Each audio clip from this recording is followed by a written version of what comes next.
سختی کو برداشت کریں، خوب سختی کو برداشت کریں، غصے کو قابو کریں. یہ غصہ اس لیے ہے کہ ہم سے سختی برداشت نہیں ہو رہی ہے.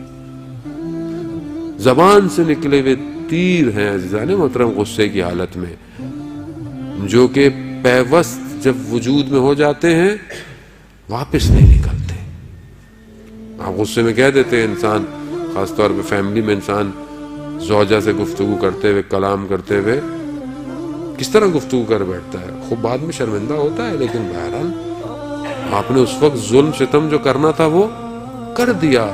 شخصیت انسان کی غصے میں باہر آتی ہے. ابھی کچھ آپ بعض اوقات بیٹھے ہوتے ہیں کسی کے ساتھ، بڑا اچھا آدمی، بڑا اچانک سے دیکھتے ہیں گھر میں گئے تو کس پہ چیخ رہا ہے؟ بچے پہ چیخ رہا ہے. بچہ نادان بچہ ہے.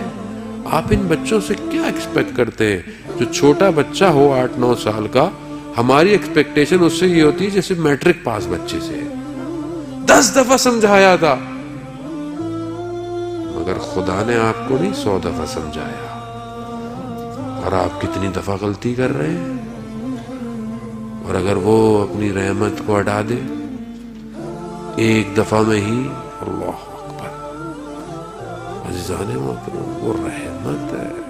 یہی تو اس کی خاصیت ہے کہ وہ بدیاں کرنے کے باوجود بھی ستار ہے میرے گناہوں کا.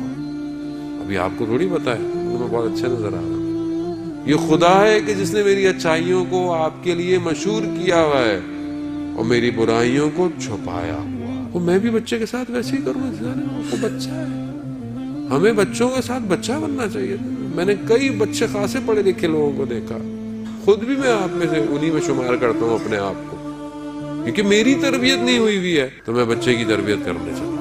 اور زوجہ کے ساتھ بھی یہی مسئلہ ہے ذہن میں. میں نے محدود ٹائم کو اپنے لیے کمال دیکھتا ہوں. خاموش تحمل کریں. بعض اوقات آپ کا تحمل آپ کی زندگی میں برکت عطا کرتا ہے. مادیت ہے، ہر ایک شخص کو ٹریٹ کرے ایک ایکویشن کی طرح کہ اس ایکویشن کو سولو کرنا ہے، نہ ڈیزولو کرنا ہے. سولو کریں، وہ مشکل ہو سولو کریں. بیٹھے بات کریں. میرا آپ سے مسئلہ ہے، بیٹھ کے بات کریں. فیملی میں ایشوز ہے بہن بھائیوں کے، بیٹھ کے بات کریں. غصہ کیا ہونا؟